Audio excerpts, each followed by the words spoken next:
Bienvenidos al Laboratorio Abierto sobre Archivo. En esta ocasión nos acompaña la investigadora Perla Olivia Rodríguez. La presento, ella es investigadora del Instituto de Investigaciones Bibliotecológicas y de la Información de la Universidad Nacional Autónoma de México y es parte del Sistema Nacional de Investigadores. Es doctora en Ciencias de la Documentación por la Universidad Complutense de Madrid. Tiene 19 años de experiencia docente en la Universidad Nacional Autónoma de México.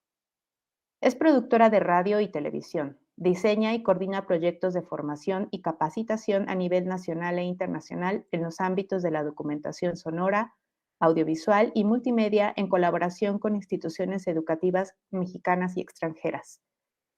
Trabajó como subdirectora de producción y como directora de promoción y formación del sonido de la Fonoteca Nacional desde 2008 hasta febrero de 2013 en Radioeducación. Es autora de los libros El Archivo Sonoro, Fundamentos para la Creación de una Fonoteca Nacional y Preservación Digital Sustentable de Archivos Sonoros. Como pudieron ver en la publicidad o en la promoción de la actividad, hoy vamos a pensar memoria sonora y pues bueno, los dejo con Perla. Una cosa más, Perla va a hacer un par de preguntas para invitar un poquito a escuchar la opinión de quienes nos están siguiendo en la transmisión. Por favor, dejen sus respuestas en los comentarios de la transmisión y al mismo tiempo, si tienen alguna otra pregunta o algún comentario que le quieran hacer a Perla, pues también pueden dejarlos en los comentarios y yo se los voy a leer. Bienvenida, Perla. Gracias, muchas gracias, María. Un saludo a todas las personas que en esta oportunidad están conectadas. También, pues todo mi agradecimiento a Adriana Casas, una colega de hace mucho, mucho tiempo que conozco y que está en el CENAR. Gracias por esta invitación y sobre todo, pues celebro esta iniciativa. Me parece muy importante este tipo de espacios justo para reflexionar sobre un ámbito que es cercano a toda la sociedad, que es la idea del archivo, ¿verdad? En esta oportunidad yo me referiré precisamente al archivo sonoro. He preparado para ustedes una reflexión que espero que sea una reflexión conjunta en relación con la relevancia de la salvaguarda de las grabaciones sonoras de origen digital de los pueblos originarios de México. En esta intervención me centraré en hablar. Estamos teniendo una reverberación, Perla. Listo, ya quedó. Muchas gracias, muchas gracias. Bueno, el punto de partida de esta sesión, de esta charla, será precisamente referirnos a la relevancia que tienen las grabaciones sonoras de origen digital. Tendré para ustedes, he preparado una serie de antecedentes históricos, ¿verdad? Y también hablaré de dos proyectos que realizamos en el Instituto de Investigaciones Bibliotecológicas y de la Información y que se refieren precisamente a la salvaguarda de grabaciones sonoras de origen digital. Para iniciar esta charla, pues me gustaría empezar a conocer precisamente sus reflexiones y he propuesto que ustedes puedan responder a dos preguntas. La primera de ellas es con qué concepto relacionan la idea, la palabra de archivo, con qué término, con qué idea, con qué palabra. ¿Pueden por favor anotar en el chat sus reflexiones? Y Adri y María me hará favor precisamente de leer estos comentarios. La segunda pregunta tiene que ver precisamente con por qué es importante un archivo de las lenguas originarias, y más para un país como México. Estas son dos preguntas centrales que precisamente van a detonar la reflexión esta tarde. Así que me gustaría saber, escuchar, leer algunas de sus reflexiones. María, tenemos algunos comentarios. Todavía no, Perla. En cuanto lleguen las respuestas, te las leo. Perfecto. Muy bien, pues entonces vamos a iniciar en tanto que ustedes se animan a responder estas dos preguntas. Vamos a iniciar la presentación con una de las reflexiones que me parecen más Ya importantes. tengo unas por aquí, Perla. ¿Ya? Sí. Martina Martiniana dice, con documentación en diferentes soportes, es decir, fuentes que dan testimonio. Cloud dice, conservación y documento. Oscar Arizaga Torales nos agradece y manda saludos. Muchas gracias. ¿Me puedes repetir la de Martina Martiniana, por favor? Con documentación en diferentes soportes, es decir, fuentes que dan testimonio, y se acaban de agregar dos más. Fernando Saldaña Benítez, fuente, documentación o fuente de interés histórico, social y cultural, y Oscar Arizaga Torales, uno, recolección, conservación y exposición si es posible, y dos, es importante en el sentido de que la gran variedad de sonidos, canciones e instrumentos en México es muy variada, pero muy poco conocidos. Gracias, muchas gracias, María. Pues muchas gracias a ustedes que nos hicieron favor de compartir estas ideas, porque precisamente la idea de archivo, la palabra archivo, es una palabra que ocupa diferentes significados, que puede ser definida y estudiada desde diferentes perspectivas. La mayoría de ustedes coincidió en el enfoque de usar el término archivo para referirse a un documento, ¿verdad? A un testimonio. En este caso, a una grabación de campo. También se puede usar esta palabra para hacer una alusión a una institución de la memoria, como puede ser una fonoteca, ¿verdad? Un centro de documentación musical, o bien alguna institución pública dedicada a la salvaguarda de grabaciones sonoras. También se ocupa la noción de archivo para referirse a un file, ¿verdad? A una grabación digital, o bien al espacio donde se guardan las grabaciones de campo o las grabaciones que forman parte de la memoria de una institución. En este caso, me interesa mucho que tengamos un punto de partida en común, que es referir la idea de archivo, como ustedes lo han relacionado a la grabación sonora, ¿sí? A la grabación sonora de origen digital. Este es el punto de partida sobre el que trabajaremos. Y también empezaremos a relacionar la importancia que tiene el archivo para las lenguas originarias de nuestro país, considerando que precisamente México es un país multicultural y un país caracterizado por una de las mayores riquezas culturales que podemos nosotros identificar en la diversidad de las lenguas indígenas, de las lenguas originarias, muchas de las cuales, también es importante señalarlo, están en un alto riesgo de pérdida. Y precisamente para referirme al riesgo de pérdida es que hay una idea de León Portilla, que resume la situación de las lenguas originarias y su importancia. Él señaló precisamente que cuando una lengua muere, el conocimiento y la forma en que un grupo entiende el mundo muere también.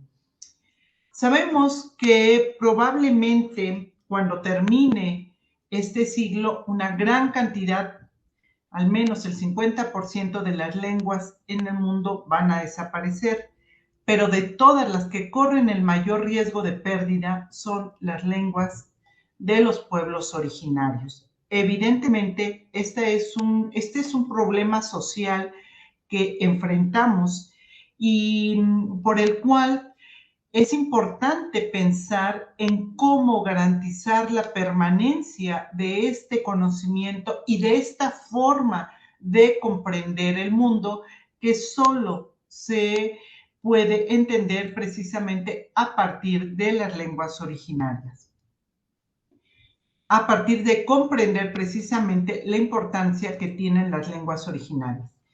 Entonces, regresemos a la idea del archivo.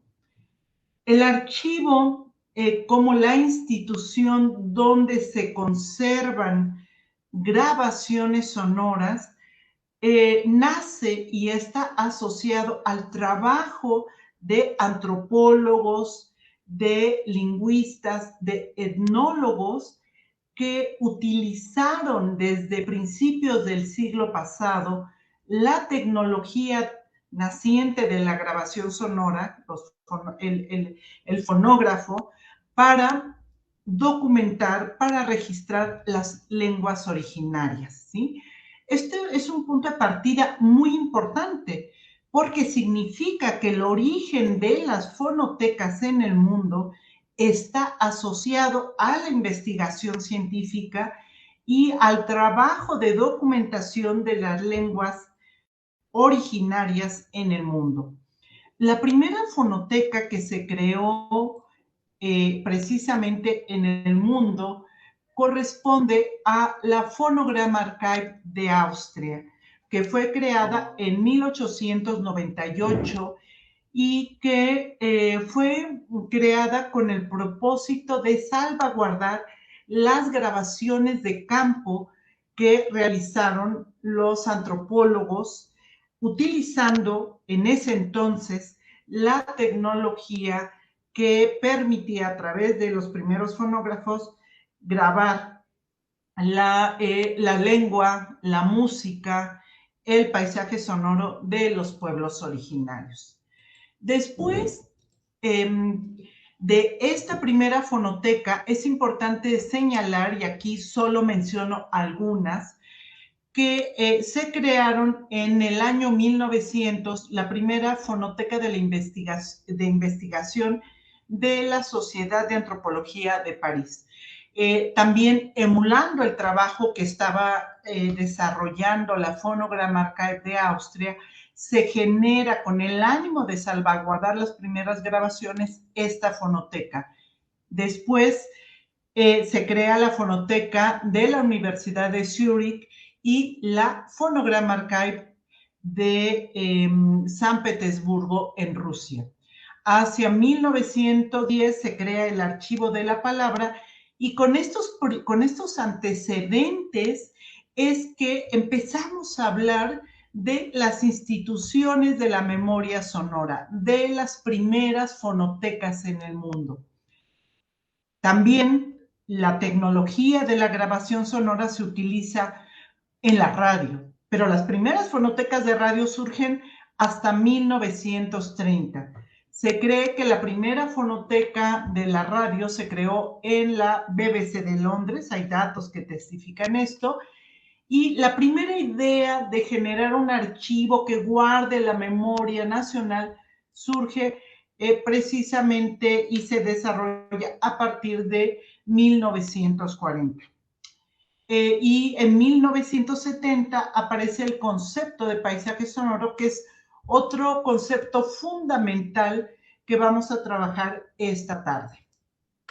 En el siglo XXI se desarrollan los documentos de origen digital. Es decir, que hasta el siglo XX nosotros podemos hablar de toda una época en la cual, que se caracterizó por la generación de documentos analógicos, documentos en los que se encuentran desde los cilindros de cera, los discos en una amplia gama de materiales, ¿verdad? Los discos que constituyen uno de los soportes de importancia social, sobre todo porque han sido soportes de creaciones de música editada, ¿verdad? Y también, por qué no decirlo, de algunas de materiales orales. Pero también en este siglo se crean los cassettes, ¿verdad? Como gran soporte de registro sonoro portátil, es un soporte que sobre todo hacia los años 70 tuvo una gran presencia y un uso significativo. Están las cintas de carrete abierto como soporte emblemático en la radio, el disco compacto, considerado como un soporte eterno y que finalmente sabemos que es uno de los soportes más frágiles en la historia de la humanidad, y los documentos de origen digital, es decir, estos documentos que no tienen un soporte único y cuya permanencia se debe de garantizar a través de su preservación y de una migración sistemática en diferentes soportes digitales. Yo le proporcionaré a Adriana precisamente algunos materiales de lectura, si ustedes quieren ahondar precisamente en relación con la historia de la grabación sonora. Pero sí es muy importante señalar que la historia de la grabación sonora es una historia que nos permite precisamente observar diferentes posibilidades de uso social que ha tenido esta tecnología a lo largo de la historia. En el tema que nos ocupa, que es el de las lenguas originarias, es importante reiterar que desde que se puso a disposición de la sociedad la tecnología de la grabación sonora, se empezaron a registrar las voces, la música y los rituales de los pueblos originarios. Este hecho es muy importante porque ya dijimos que origina, porque de ahí se generan las primeras fonotecas en el mundo. Vimos el caso de la Phonogram Archive de Austria, y en el caso de México hay dos instituciones emblemáticas en la historia de la memoria sonora de nuestro país, que es el INA, la Fonoteca del INA, del Instituto Nacional de Antropología e Historia, y la fonoteca de lo que fue el INI, el Instituto Nacional Indigenista, ahora INPI, Instituto Nacional de los Pueblos Indígenas. ¿Sí? También en México, las instituciones de la memoria sonora se crean precisamente gracias al trabajo de estos investigadores que empezaron a documentar la sonoridad de los pueblos originarios de nuestro país. Por ello, es muy importante señalar que estas colecciones que se resguardan en estas importantes fonotecas tienen un alto valor patrimonial.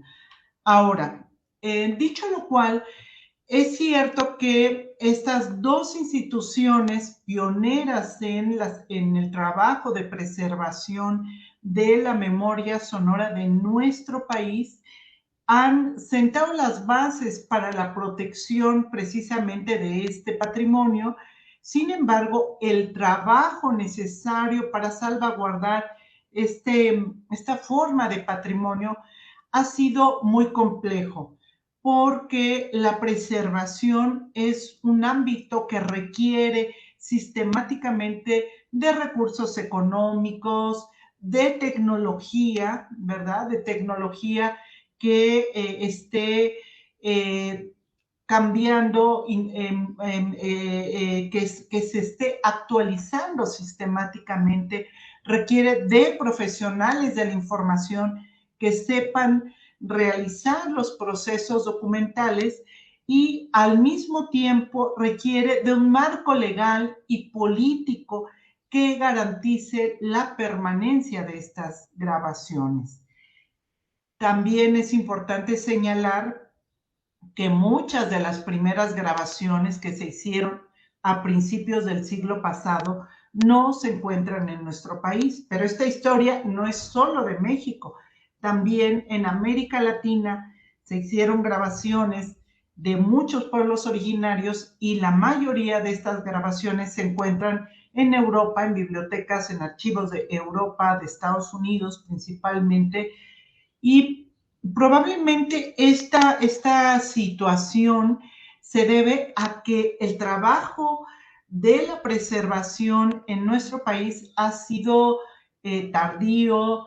Empezamos a resguardar las grabaciones hasta los años 70 y digamos que el reconocimiento, las acciones contundentes de preservación de esta forma de patrimonio, pues básicamente datan de finales del siglo pasado, y este siglo afortunadamente ha habido un trabajo muy intenso, sistemático, y que con la creación de instituciones como la Fonoteca Nacional se logró a partir del año 2008 dar notabilidad a este tipo de grabaciones sonoras, ¿sí? Pero el trabajo de la grabación sonora es un trabajo que debe de ser sistemático, más aún si consideramos que existen muchas lenguas originarias en nuestro país que han desaparecido y otras que están en riesgo de desaparecer precisamente porque hay muy pocos hablantes, ¿verdad?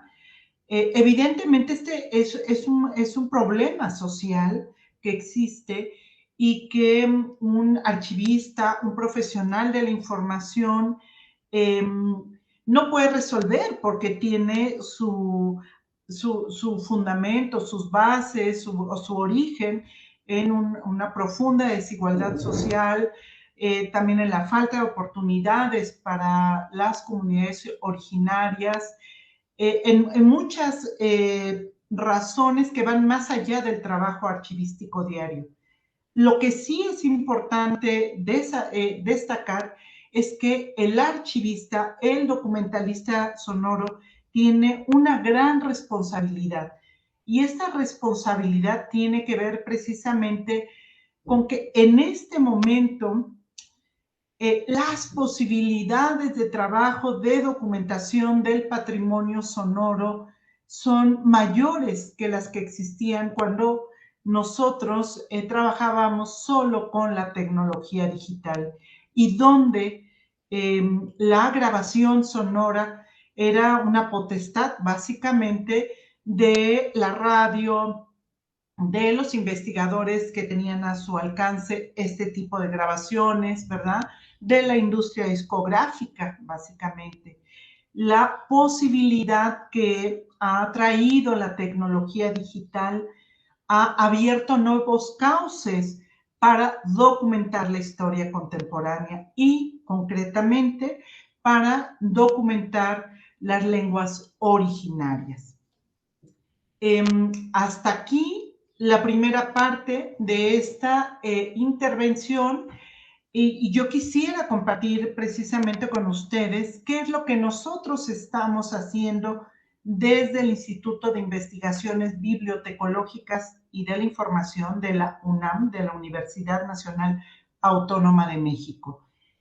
Bueno, en el IBI, la línea de la preservación digital sonora empezó en el año 2013, es decir, hace muy poco tiempo. Empezamos a trabajar, pues, todo lo que tiene que ver con presentar conceptos, recuperar todo el trabajo de la preservación analógica, ofrecer publicaciones en español, porque la mayoría de las publicaciones que hay sobre el tema son en inglés, y es muy importante, si queremos preservar esta parte de nuestra memoria, pues contar con publicaciones en español. Es decir, hemos generado investigación teórica, pero también hemos intentado generar algunos proyectos de investigación aplicada dedicados a la salvaguarda de nuestro patrimonio sonoro.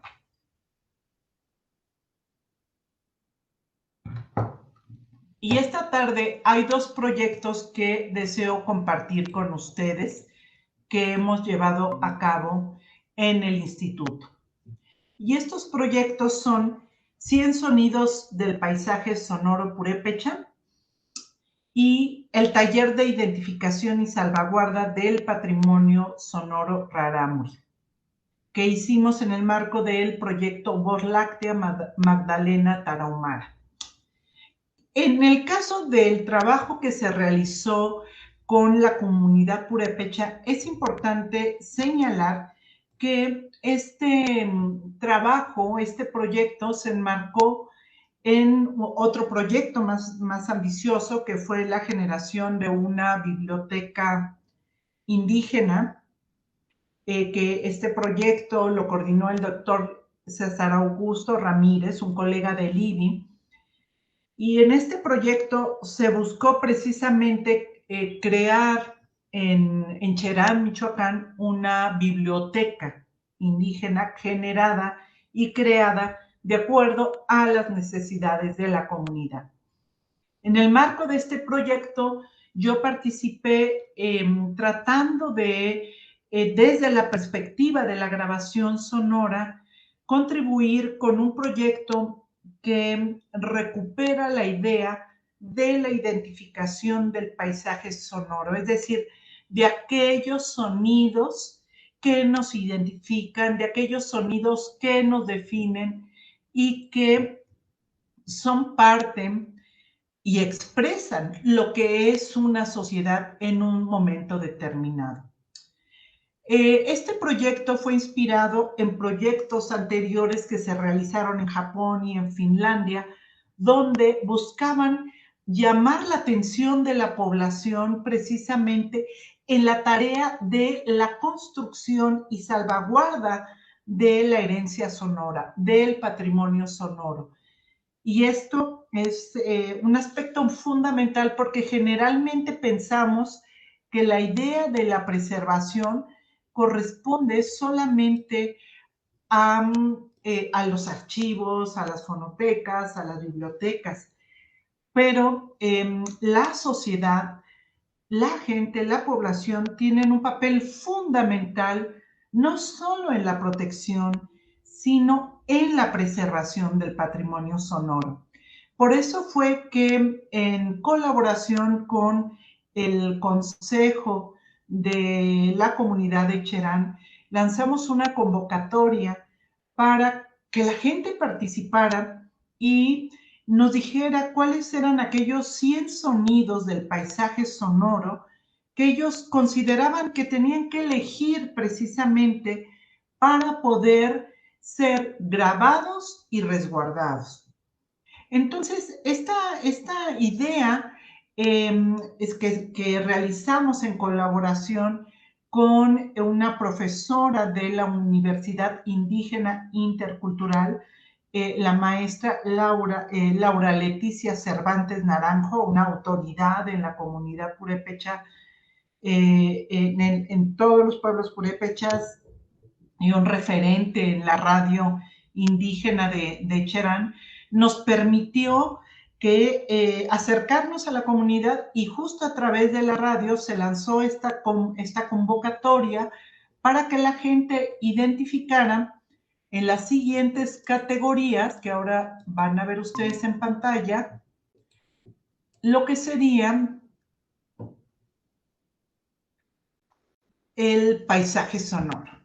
Le pedimos a las personas que nos dijeran quiénes eran esos personajes emblemáticos, ¿verdad? Que narran la historia de Cherán, que dan cuenta de las tradiciones. ¿Cuáles son esas fiestas tradicionales? En Cherán hay 4 barrios centrales y cada barrio tiene una organización particular, tienen fiestas. Entonces queríamos justo conocer cuáles eran estas fiestas, las narraciones tradicionales, los cuentos, las historias de esta comunidad.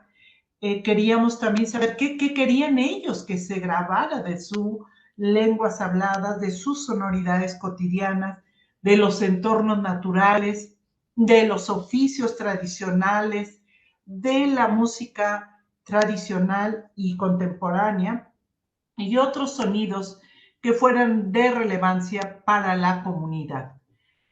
Nosotros encontramos precisamente, entre otras, estas que ustedes pueden ver ahora en pantalla,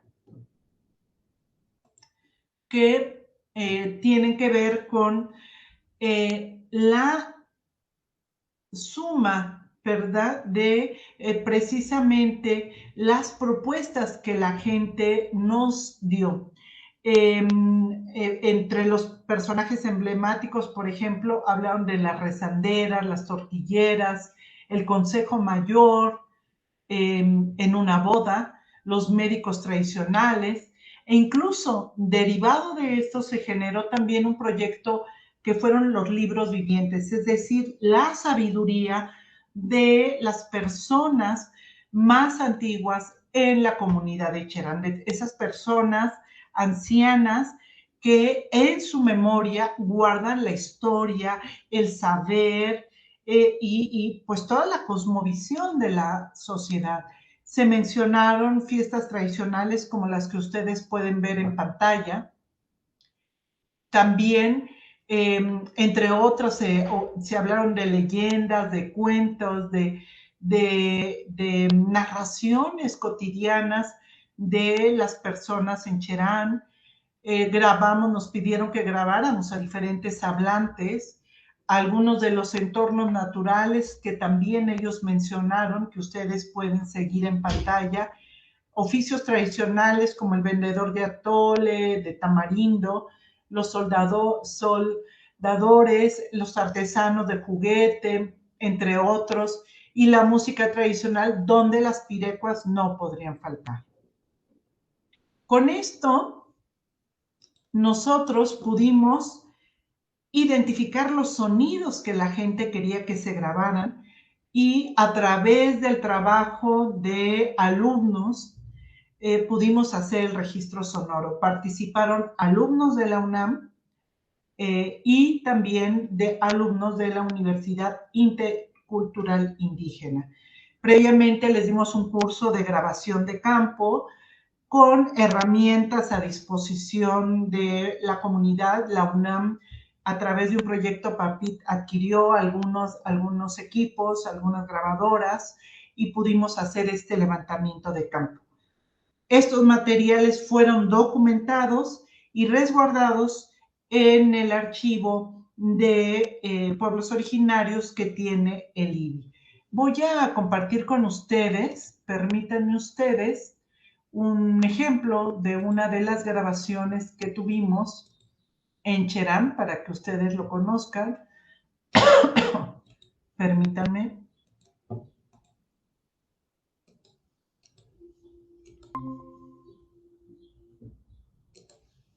Bueno, aquí vamos a escuchar algunos de los materiales. A ver, del vendedor de atole de tamarindo, que fue uno de los más referenciados.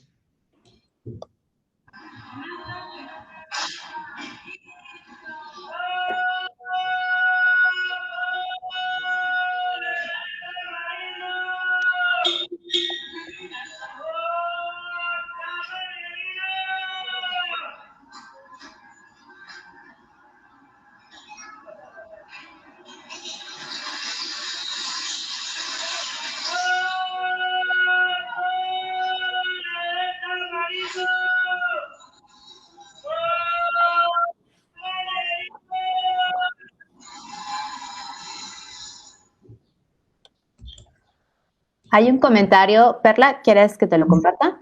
Sí, sí. Fernando Saldaña Benítez pregunta, ¿qué formato de grabación es el más adecuado para documentar sonido? Gracias por la pregunta, Fernando. Aunque en esta presentación no me voy a ir por la parte técnica, pero claro que te voy a responder. El formato de preservación es el formato WAV, ¿verdad? También puedes usar el formato AIF.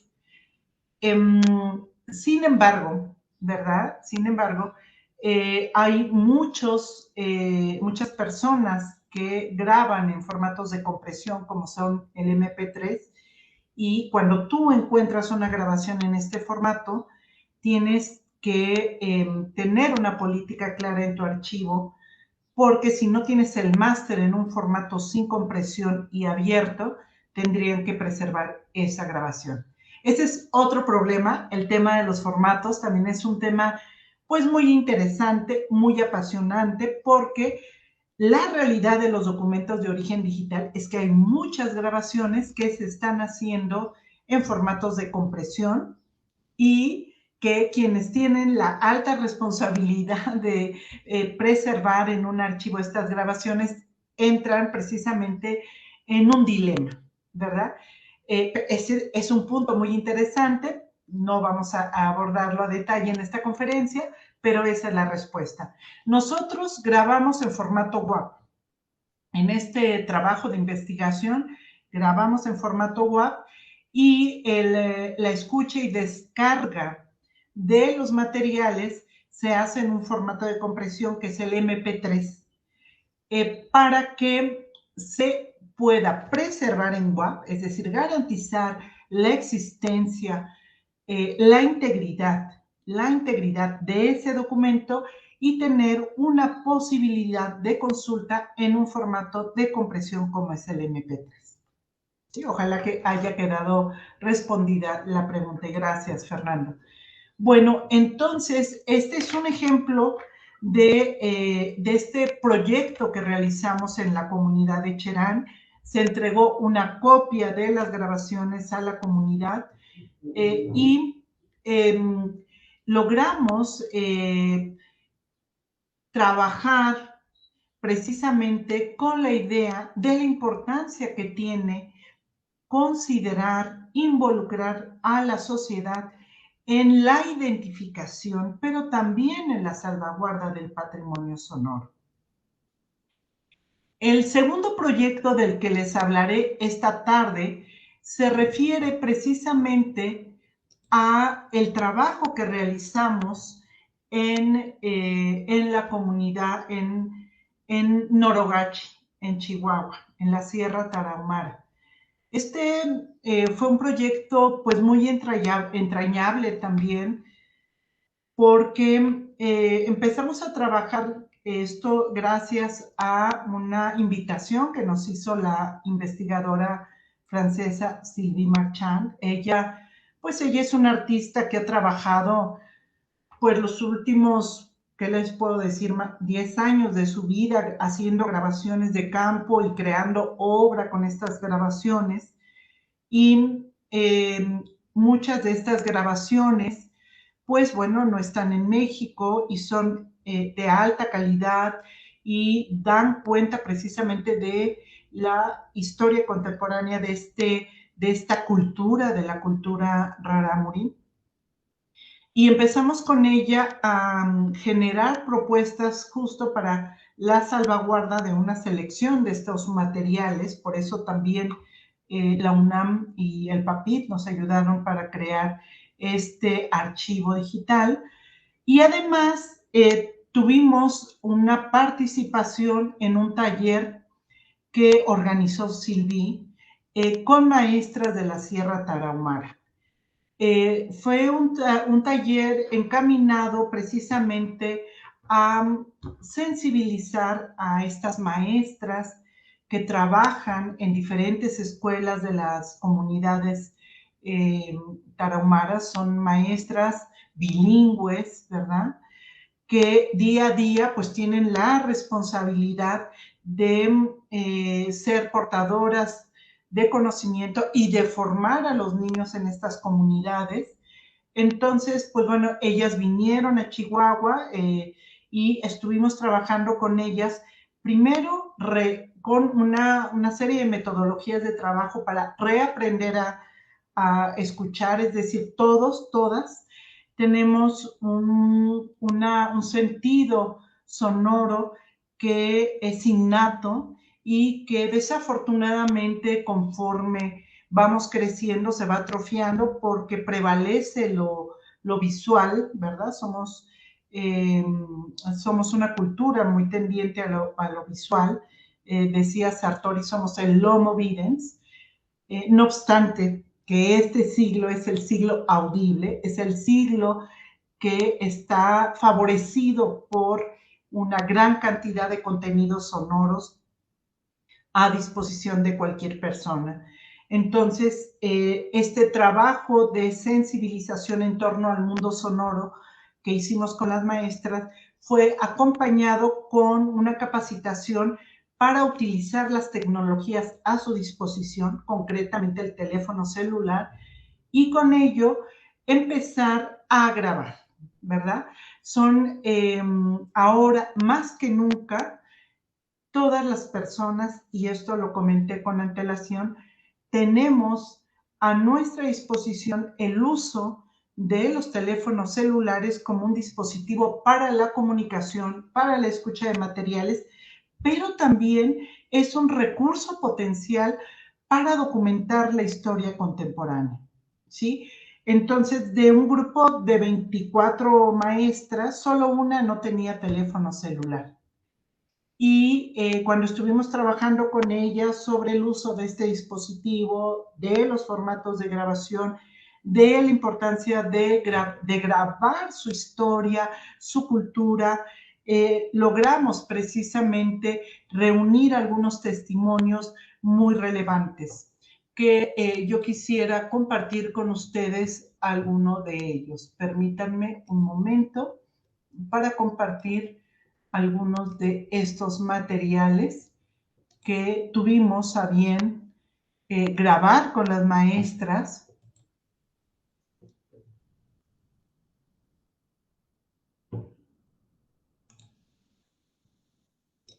Esta es una canción, Rarámuri, que a mí me parece significativa, emotiva, y a ver qué les parece.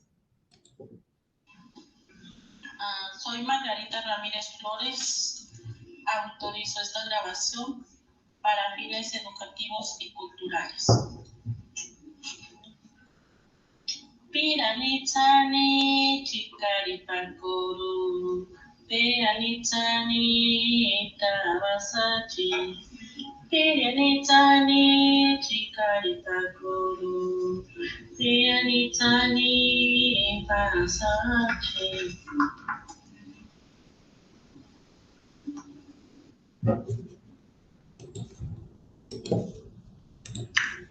Bueno, espero que hayan podido escuchar esta grabación.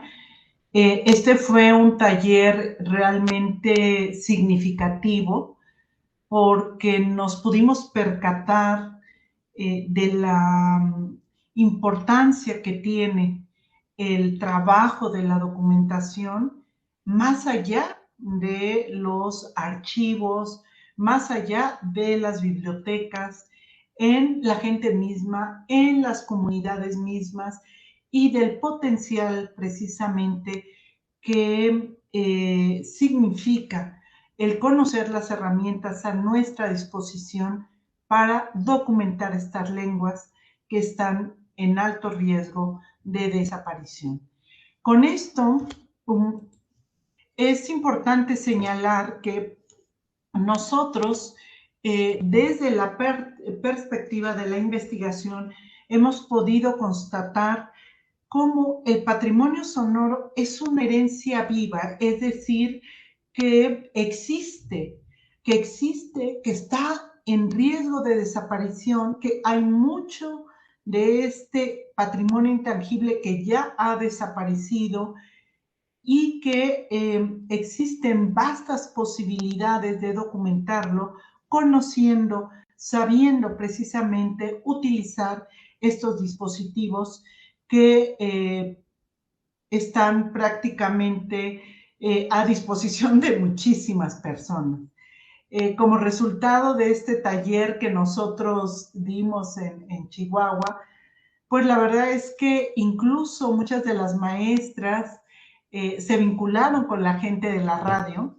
Eso a mí me dio mucho gusto, porque a partir del manejo de esta herramienta, pudieron ser reporteras, narrar lo que sucedía en sus comunidades y, por supuesto, documentar su lengua, su música, sus historias. Esta es la experiencia que yo quería que ustedes conocieran y sobre todo que supieran que en el ámbito de la preservación sonora hay muchas vías de exploración, hay mucho trabajo que se está realizando, en este caso en la UNAM, ¿verdad? Y a nosotros nos da muchísimo gusto compartirlo con ustedes, porque es un trabajo que esperamos que se continúe. Hay un gran desafío justo que tenemos ante nosotros y donde la grabación de estas lenguas originarias es una de las vías precisamente para garantizar la permanencia de este saber, de esta cosmovisión y de esta parte de nosotros como mexicanos. Hasta aquí, María Elena, dime si hubiera alguna pregunta, las invito a que me hagan favor de formular algunas ideas o preguntas, estoy a sus órdenes. Yo le daré a María Elena alguna bibliografía, por ejemplo, para Fernando, que preguntaba sobre los formatos, con mucho gusto para que lo puedan revisar a detalle. Hay un comentario, bueno, una pregunta más de Fernando Saldaña Benítez. Gracias por su respuesta respecto de los formatos. Y pregunta, ¿dónde puedo consultar un modelo de ficha para catalogar mis documentos sonoros? Bueno, mira, justo le decía a María Elena que vamos a presentar en el marco de la Feria del Libro de minería, el libro de la grabación de campo, la preservación digital sonora, una experiencia en centros de documentación. Esta es una obra que escribimos la doctora Veronique Ginové y yo, y donde justo abordamos el tema de la grabación de campo, presentamos de forma didáctica una serie de recursos para identificar diferentes tipologías de documentos y también ofrecemos el uso con ejemplos muy concretos del Dublin Core, de los campos del Dublin Core, para poder catalogar en una norma o con elementos interoperables este tipo de grabaciones, que son grabaciones no editadas. Entonces, esta presentación será en abril, el libro lo edita la UNAM, es gratuito, estará en acceso abierto en el repositorio del IBI, del Instituto de Investigaciones Bibliotecológicas y de la Información. También yo te diría que en México hay un trabajo muy intenso que ha realizado el COTENDOC al generar la norma de catalogación. Tú puedes buscar, googlear COTENDOC y puedes ver toda la norma y adentrarte, ¿no?, en los trabajos que han realizado este grupo de especialistas mexicanos y que además esta norma ha sido publicada. Entonces yo te daría estas vías: revisar lo que nosotros proponemos en Dublin Core, revisar lo que ha hecho el COTENDOC y, bueno, pues emprender el trabajo de la catalogación, Fernando. Hay una pregunta más de Cloud Wu. Pregunta, ¿debería haber más difusión de estos archivos para que los creadores audiovisuales puedan realizar documentos mejor documentados? Bueno, parece que es una redundancia, pero creo que es interesante, ¿no? ¿A qué nos referiríamos con esa mejor documentación, ¿no? ¿Qué implicaría? A ver, yo creo que en efecto sí hay que hacer más difusión, pero también, Klaus, es Klaus, ¿verdad? Klaus, ahí es quien preguntó. También es importante señalar un tema que por la que por la falta de tiempo no abordaré a detalle, que es el tema de los derechos de autor. Es decir, cuando nosotros hacemos una grabación de campo, hay mucha confusión sobre el tema de los derechos, a quién pertenece. Es un tema ético, pero también un tema legal. Y en México no hay una claridad sobre este aspecto. Este tema también se aborda en este libro que les comento. Es un tema que nos ha llevado a equívocos, a pensar que el investigador que realiza las grabaciones de campo es el dueño de las grabaciones. Y no es así, ¿verdad? Tiene derechos sobre las grabaciones, pero necesitamos reconocer, y sobre todo en el caso de las grabaciones de pueblos originarios, que los hablantes, que las comunidades tienen la autoría intelectual sobre estas grabaciones.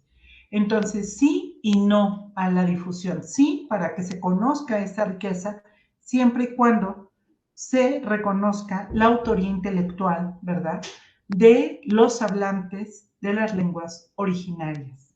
Y esto es un trabajo que justo en los próximos meses vamos a abordar en mesas de discusión de la Red Iberoamericana de Preservación Digital de Archivos Sonoros y Audiovisuales, porque no es fácil, es decir, hay poca claridad concretamente sobre el tema de los derechos de autor. Y las grabaciones de campo, ¿verdad? Prácticamente no se anotan, no se recuperan con la claridad que necesitamos, ¿sí? Entonces, esa sería mi respuesta. Creo que es un tema muy importante. Revisa lo que hay en el libro. Está atenta a estas mesas que vamos a generar en los próximos meses. Y bueno, pues bienvenida la reflexión y sobre todo las iniciativas para adecuar el marco legal necesario, porque ya podría ser obsoleto, a este tipo de documentos en los que necesitamos reconocer la autoría intelectual de los hablantes de las lenguas originarias. Bueno, creo que esto responde un poquito a la pregunta de Martina, que es, ¿dónde están disponibles las grabaciones de los proyectos que mostraste? Mira, este proyecto es un proyecto que generamos en la UNAM. No están en acceso abierto precisamente porque tenemos los metadatos. Los metadatos sí están en acceso abierto, pero muchas de las grabaciones no cuentan con la autorización de los hablantes. Solamente están en acceso abierto aquellas que sí los hablantes nos dieron la autorización para que pudieran ser difundidas, ¿sí? Entonces, esto es parte de un repositorio que está en el IBI, un archivo digital de pueblos originarios, que puede ser consultado en el IBI. Sí, justo es lo que te iba a comentar. Si acuden al Instituto de Investigaciones Bibliotecológicas y de la Información, entendería que en las computadoras que están en la librería podrían entrar al repositorio, ¿no? En la biblioteca, ¿no? En la biblioteca. En la biblioteca, Yo les puedo dar la dirección, sí, en la biblioteca pueden consultar o directamente conmigo, me pueden hablar, me pueden enviar un correo a perla@ibi.unam.mx y si están interesados en estos materiales, lo que yo puedo ofrecerles ahora es justo que conozcan, a ver, lo pondré en el chat para que conozcan. Esta es la dirección que tenemos en este momento. Ahí lo pueden revisar. El archivo digital que creamos está creado con un software, un open source que es Telemeta, es un software francés gratuito y cuya operación y uso lo tradujimos con la Fonoteca Nacional, también está en acceso abierto, lo pueden googlear como tal. vamos a colocar tanto el correo electrónico como la URL del proyecto como un comentario fijado en el Facebook del laboratorio, debajo de los comentarios del streaming. Ok, con la bibliografía, quizá, entonces te mando la bibliografía y todo completo para que lo puedan ver. Sí. Perfecto, muy bien. Bueno, mientras llegan alguna otra pregunta, justamente, bueno, hay dos cosas que quería preguntarte. ¿Cómo fue esta dinámica con las comunidades? O sea, es decir, creo que me parece como muy valioso que no se llegue a imponer como desde el oído de quien llega a documentar a qué suena ese espacio, sino que sean los propios habitantes del lugar que decidan lo que consideran sonoramente valioso, ¿no? Entonces, ¿cómo fue esta dinámica de aproximación? ¿Qué efectos? O sea, algunas de las cosas que me estás diciendo es que la gente se comenzó a involucrar, por ejemplo, en las estaciones de radio. Y de esto iría como la otra pregunta, que es si hay algún tipo de archivo que ellos manejen a partir de esta experiencia, o digamos qué efectos en la memoria sonora en el espacio hubo. Sí, todas las grabaciones, como lo comentaba, se les entregaron. Ellos recibieron la biblioteca que entregó el doctor César, y dentro de la biblioteca está el archivo digital. Este vínculo con la comunidad, bueno, fue pues a partir de mucho respeto y sobre todo siguiendo las indicaciones que ellos nos dieron en términos de acercarnos primero con el consejo. Ellos tienen, como sabes, Cherán es una comunidad autónoma, entonces ellos tienen un autogobierno. Tuvimos que presentarnos con la comunidad, los investigadores, presentamos nuestras ideas, nuestros proyectos antes de empezar. Nos preguntaron, ellos entre ellos lo analizaron, lo revisaron y nos dieron la autorización para iniciar los diferentes proyectos. En caso de 100 sonidos del paisaje sonoro, pues también yo quiero decir que íbamos acompañados de Leticia Cervantes, y ella como hablante purépecha, pues también, y como académica, pues fue una persona muy importante para conferir confianza y abrirnos la puerta. Y también el hecho de que, como bien lo señalas, no nos ceñimos a la idea de que nosotros decidíamos qué grabar, que esa es la tentación de quienes hacemos grabación de campo, ¿verdad? Que de acuerdo con nuestro contexto, nuestra educación sonora, nuestra formación académica, pues decides grabar ciertos aspectos que consideras que son relevantes, ¿verdad? Entonces, no, la idea del proyecto era que la comunidad decidiera qué grabar, qué quería que se guardara para el futuro. Y eso cambia la perspectiva de la salvaguarda, ¿no? Es decir, ya no es el archivista con este rol pasivo de llevar a cabo los procesos documentales y guardar el archivo quien tiene la última palabra, sino justo también la sociedad que quiere participar en la identificación y en la salvaguarda de ese patrimonio.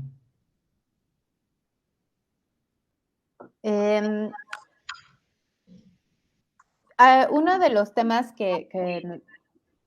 bueno, no los temas, sino uno de los problemas que enfrentamos en el laboratorio un poco es como el trabajo transdisciplinario, pero además no solo transdisciplinario, sino incluso de saberes, ¿no? Es decir, como comenzar también a poner en duda las propias metodologías de las disciplinas, en este caso universitarias, ¿no? Entonces, en este sentido, por ejemplo, se transforma el proyecto que lleva el IBI a partir del diálogo con la comunidad, es decir, sí ellos deciden qué incluir, pero la propia metodología, el propio proyecto se transforma. Evidentemente, en la línea de investigación de la preservación digital sonora, se ha transformado desde diferentes perspectivas. A ver, la noción tradicional de archivo nos lleva a considerar que es el archivo como institución de la memoria el responsable de salvaguardar las grabaciones a través de una serie de procesos documentales que pone en marcha el archivista, ¿no? Entonces, generalmente concebimos la idea del archivo como o bajo de esta perspectiva, ¿verdad? Siempre intentando posibilitar el mayor acceso posible. En estas propuestas, donde se reconoce que el patrimonio sonoro está vivo, ¿verdad? Que todas las creaciones que nosotros generamos como sociedad impactan en la configuración, en la transformación del paisaje sonoro y más en las lenguas originarias también, porque hay toda sociedad crea un paisaje sonoro que es resultado de sus actividades, ¿no? De su actividad económica, política, social, etc., ¿no? Entonces, ese paisaje vivo, ese cúmulo de sonidos vivos, es necesario registrarlos. Entonces, eso cambia y le da vitalidad a la idea tradicional de archivo. Desde esa perspectiva, sí. Y ahora, la preservación digital sonora es un ámbito donde concurren diferentes saberes y disciplinas. Yo te diría que es un ámbito en formación y es un ámbito donde no está dicha la última palabra. Probablemente por eso es tan apasionante, porque necesitamos estar aprendiendo sistemáticamente, leyendo proyectos innovadores, donde yo te diría, por ejemplo, tecnologías como la inteligencia artificial, en este momento en boga, tienen un vínculo directo con los archivos sonoros y audiovisuales, para recuperar los contenidos, para un poco tratar de resolver los graves problemas que tiene la catalogación, que es muy difícil, es uno de los procesos más complejos, es el talón de Aquiles. Entonces, sí, siempre está en un proceso de cambio la preservación digital sonora. Y eso nos lleva también a que sea una disciplina de futuro, una disciplina donde tendríamos que estar teniendo, por supuesto, los objetos de estudio claramente definidos, pero siempre a la luz de la evolución de la sociedad, a la luz de la evolución de las tecnologías de información, ¿verdad? Y eso a su vez lleva a que el perfil del profesional, del archivista, tenga que irse modificando, enriqueciendo, fortaleciendo. Ok, bueno, quienes nos están viendo pueden seguir haciendo preguntas, ¿eh? Bueno, una de las tensiones que a mí me parece que de pronto existe en el archivo es justo en esta situación de un poco de homogeneizar la consulta. ¿Qué pasa, por ejemplo, con esta catalogación? No sé si de pronto pensar en un paradigma de la catalogación sonora y de pronto cómo esto choca, por ejemplo, con las especificidades y las singularidades de una comunidad, ¿no? O sea, es decir, hay ahí una tensión porque simplemente digo, ahora que ya comenzamos a hablar de las posibilidades de pensar epistémicamente, alteridades epistémicas, lo cual implicaría una configuración del mundo diferente, bueno, distintas configuraciones del mundo coexistiendo, y pues además leer eso desde lo sonoro debe ser todavía, no sé si emocionante y enriquecedor, ¿no? Entonces, ¿qué pasa con esta tensión entre de pronto una necesidad de homologar pensaría yo, en este caso aterrizado, ¿no? A la catalogación sonora de los pueblos originarios, de pronto parecería como contradictorio, ¿no? A ver, mira, yo creo que lo que tú mencionas como una tensión, yo diría que es una tentación, que cada grupo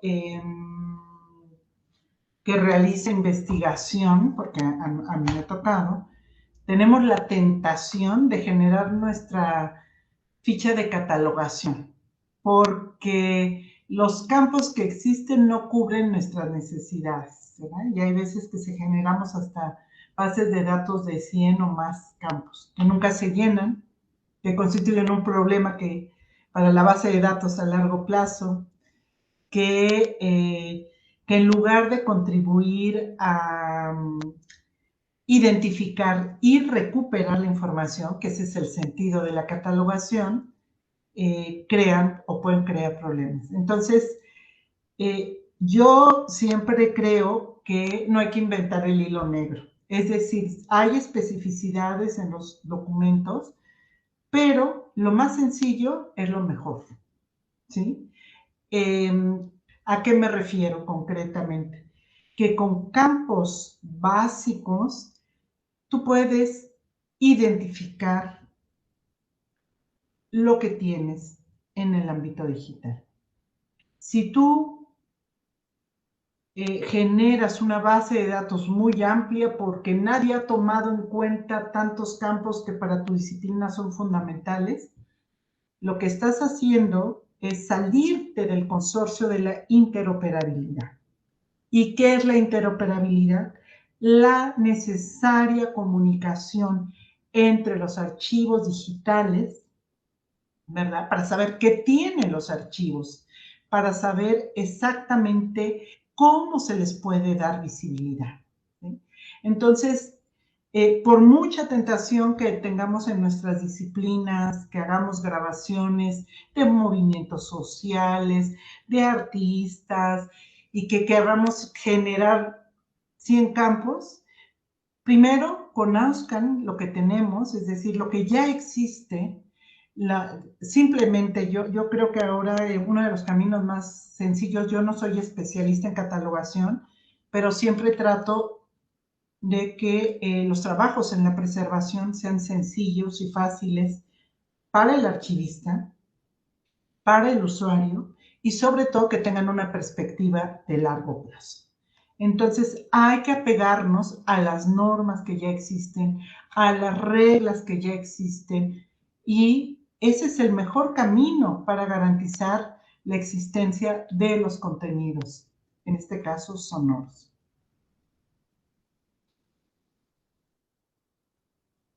Ok, pues tendría una pregunta más. ¿Estos archivos o este trabajo con las comunidades está hecho para que siga modificándose? Es decir, por ejemplo, a lo mejor Cherán suena ahora algo y después en 10 años va a sonar a otra cosa o en 5 años, ¿no? Es decir, como el proyecto, los proyectos están elaborados y también creo que ahí como que va una pregunta implicada, como para que las propias comunidades se vayan involucrando en ellos, ir como haciendo la preservación, digamos, no sé si decir de estos nuevos sonidos o de estas nuevas formas de esta ecosistema sonoro. Bueno, en realidad el proyecto de Cherán fue pensado justo para poder documentar el paisaje sonoro que existía en el año 2018, porque es un proyecto que terminamos 2018-2019. En el caso de el taller que dimos con las maestras en Chihuahua, era para que ellas concretamente siguieran trabajando en la identificación. ¿Qué es lo deseable? Que las comunidades emprendan la documentación de sus sonoridades.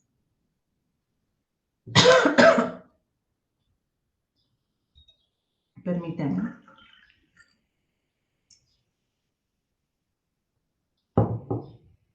Lo que significa que terminar con esta idea paternalista de nosotros documentar, empoderar, porque es una forma de empoderar finalmente a través del uso de la tecnología de las comunidades, y de esa manera garantizar que el paisaje sonoro se siga documentando.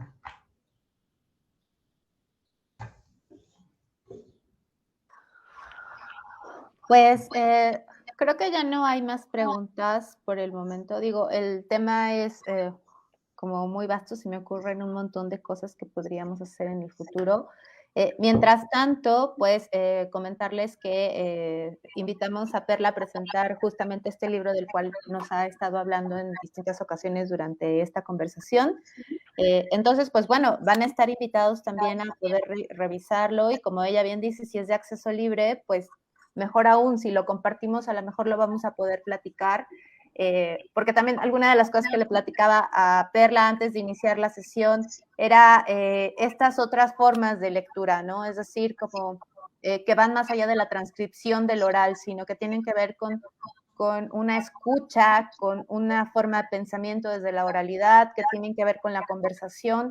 Entonces, pues creo que son cosas que podríamos ir experimentando juntos y podemos empezar por conversar con Perla, con la publicación, que también me contaba Perla, va a ser una especie de experimento multimedia. Intenta salir un poco de esta idea de libro escrito, nada más pasado a PDF, sino pasar de ello. Entonces están invitados a que estén atentos para que cuando tengamos la fortuna de tener a Perla por acá presentando el libro, pues bueno, conversemos juntos. Y Perla, ¿recuerdas que ibas a invitar a la conferencia internacional? Ay, gracias, sí, muchas gracias. Gracias dobles por la oportunidad de presentar el libro y yo encantada. Y bueno, no quiero dejar de señalar en esta oportunidad que en septiembre, del 26 al 29 de septiembre, se va a llevar a cabo en México la conferencia anual de YASA. Este es un espacio que cada año se realiza en diferentes lugares del mundo. Antes de la pandemia, en el 2019 fue en Ámsterdam, en el 2018 en Ghana, y este año tenemos la fortuna de que sea en México. Y la verdad es que es en una sede única, que es la Fonoteca Nacional. Y quiero invitarles para que ustedes que están interesados precisamente en el tema de los archivos, presenten sus trabajos. La fecha límite es hasta el 30 de marzo, el 31 de marzo. El tema pues también es muy provocador, es archivos del futuro abiertos, sostenibles y equitativos. Pueden presentar en los diferentes ámbitos, puede ser una ponencia, un póster, o pueden organizar un panel, ¿no?, de trabajo e inscribirse. Quienes presenten algún trabajo, pues bueno, podrán entrar a la conferencia sin mayor problema, no tendrán que cubrir una cuota de inscripción y creo que será una oportunidad para interactuar con archivistas de todo el mundo. Pues yo les invito, espero que nos podamos ver ahí en septiembre y que sean parte de esta conferencia internacional.